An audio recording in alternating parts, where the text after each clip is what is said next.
پیارے بچوں، آج ہم پڑھیں گے اردو کی نظم سکوت شام، جس کے شاعر ہیں حامد اللہ افسر میرٹھی۔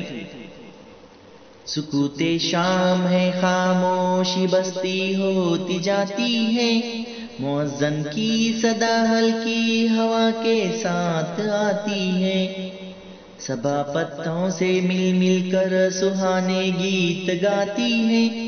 کہ اب درماندہ دن کو رات پہلو میں سلاتی ہے، سرور و انبساط و لطف کے ہمراہ شام آئی، نوید امن و راحت لائی، پیغام سکون لائی، سکوت شام ہے۔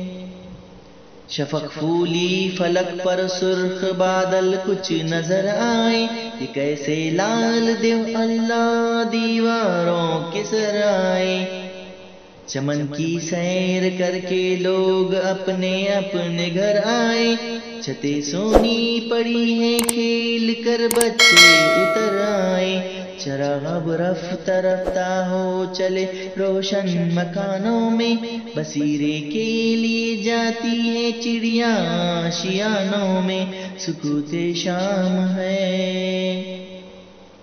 بجا گھنٹا شیوالے میں پجاری نے بھجن گایا، عبادت اور موسیقی نے ہر سو کیف پھیلایا، عقیدت نے بتوں میں بھی خدا کا حسن دکھلایا، کچھ ایسا درد تھا آواز میں دل سن کے بھر آیا، خاموشی میں یکایک گونج اٹھے دیوار و در سب ہی، سڑک پر چلنے والے جھوم کر گانے لگے خود بھی، سکوت شام ہے۔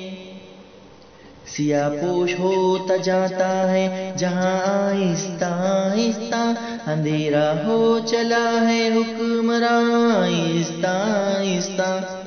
مٹا جاتا ہے اب دن کا نشاں آہستہ آہستہ، لیے آتی ہے شب امن و امان آہستہ آہستہ، خاموشی چھا رہی ہے شور گل کم ہوتا جاتا ہے،